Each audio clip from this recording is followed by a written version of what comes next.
Hey Rob, thanks for coming out. Why don't you go ahead and tell everybody a little bit about yourself?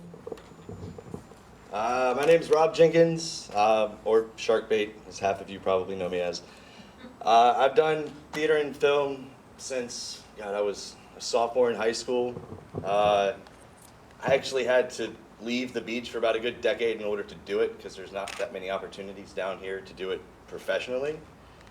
But film has always been one of my big things that I've always wanted to do, especially like produce my own stuff or collaboratively, that's the word, work with other people in order to make art. And I want to mainly do it down here. So this whole thing was filmed just using your iPhone, and then you used editing software. So tell us a little bit about how you got the idea for this film. Because is this based on a real story around here? We have a lot of folklore here in North Carolina. Well, everybody who grew up here knows about Goatman. Most people know about the Witch of Nag's Head. Nag's Head Woods has always had this just weird, like kind of crazy persona about it ever since I was little. And I kind of got the idea. Originally, I was thinking about trying to do something with Goatman, but I realized that it would be a little bit harder to try to do like a goat mask. So I was trying to come up with something that would be a little bit easier, and that's when I actually talked to Stuart. He was the guy that was the expert, quote unquote. And he actually was the one that mentioned the Witch of Nag's Head, and that's kind of the route that I went for. It's kind of more of just like a generic demon, I guess you would say.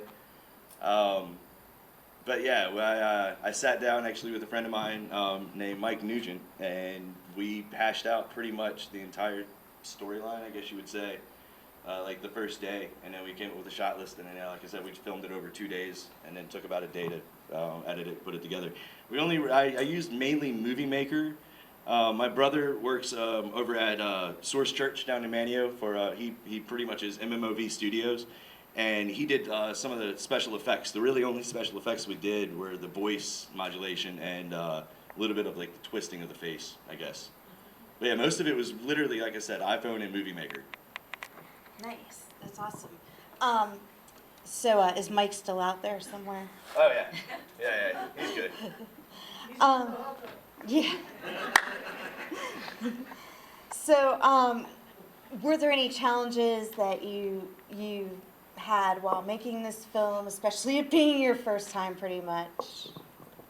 The hardest thing was really trying to figure out how to get the footage from my phone to an actual workable computer. Because if any of you have newer iPhones, you can't actually transfer files from the phone to a computer anymore, like directly through a USB cable.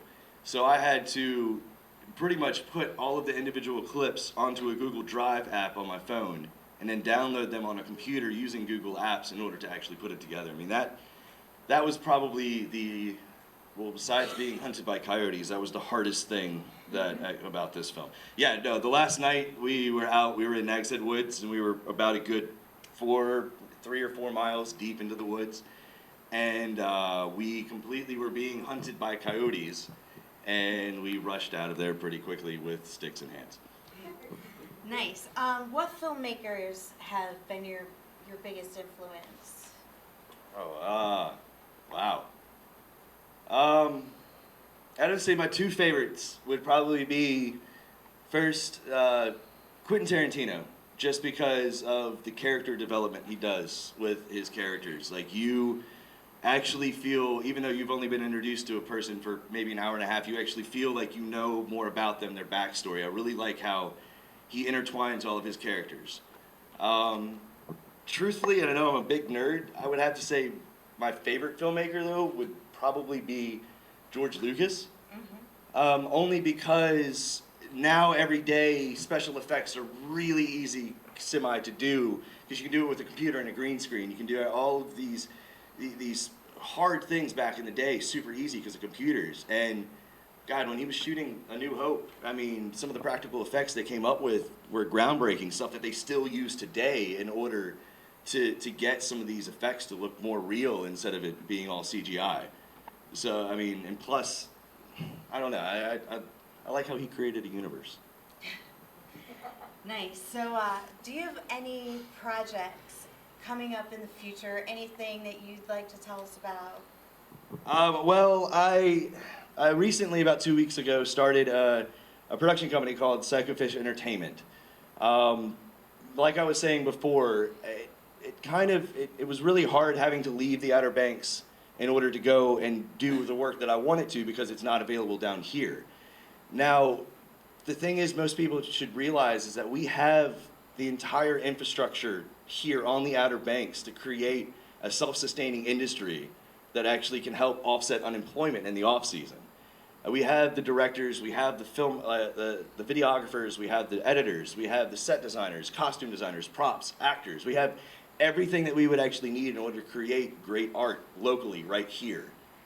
And that's really been the main reason I moved back, was I really wanted to try to either help or spearhead or something that start, because again, that would fill hotels, that would fill restaurants, that would keep people who work in seasonal shops actually employed longer. And when I say like the Outer Banks, I mean Dare, Currituck, Tyrell, and Hyde County. We kind of have to do this together, because if you think about it, the diversity that the four of us have, I mean, we can go from swamp to beach to forest. We can, I mean, there's so much that this place has to offer, and we've touched on it a little bit because, I mean, we had Nights in Rodanthe a couple of years ago. They used to shoot Matlock down in Roanoke, but there's something that I think that we have to offer that a lot of places don't, because of the diversity. That's the other thing too. It wouldn't really be a lot of people having to move here because we do have those people working in this industry. Like, I have to go to Richmond. I have to travel 3.5 hours in order to do film, primarily, because most of it's either in Richmond. Most of it left North Carolina when the film incentives left. But that's the thing. We don't really need the incentives in order to create that industry. Like, I would much rather have the infrastructure in place when we get the incentives back than wait for the incentives and then set the actual infrastructure up. Did anyone have any questions for Rob? You did the whole thing on your iPhone. You were able to do this on what budget? I spent in total $15, and I think that we only spent $15 because Mike wanted to get Magic Hat beer. The only things I actually bought for the movie were the 12-pack, the 2 headlights, and some twine in order to make the symbols. That was it. How many hours did it take you to shoot this intensely? I want to say it took us probably close to about 9 hours. We shot over a course of 2 different nights. We actually used a woman, Danielle. She's right there in the audience. We used her property, and then we also did shoot in Nags Head Woods proper. But I want to say probably about maybe 8 or 9 hours of actual filming, and then I spent probably about a good 12 hours editing it the next day, and then yeah, we 4 days, and it was hard, but it was fun. Like I said, it really pushed, and I mean, like the reason I used the iPhone was because I wanted it to have that feel of not something that was like, I've never actually seen Blair Witch before personally, but I wanted to kind of have that feeling of, okay, I'm behind somebody filming something.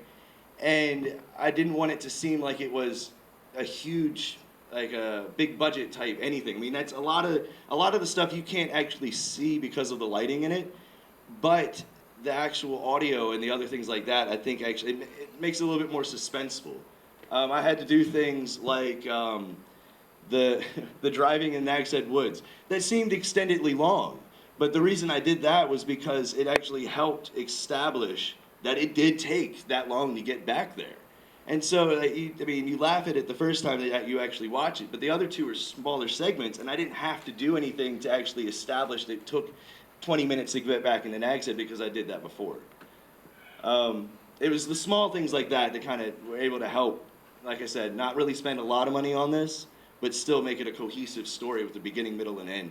And I can only imagine what myself and the rest of the artists here on the Outer Banks would be able to actually create if we had the appropriate crew and the appropriate budget, the appropriate equipment, all of these things like that. I can't, I mean, it's like, I get chills thinking about it because there's so many, like I said, so many talented people here on the Outer Banks that have to go elsewhere for work. That was another tangent. I keep doing that, I'm sorry. That's all right.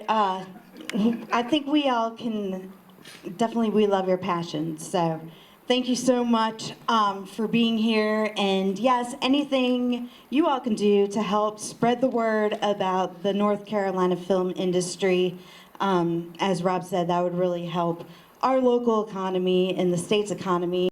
So thanks again for coming, and great job. Thank you. And thank you guys.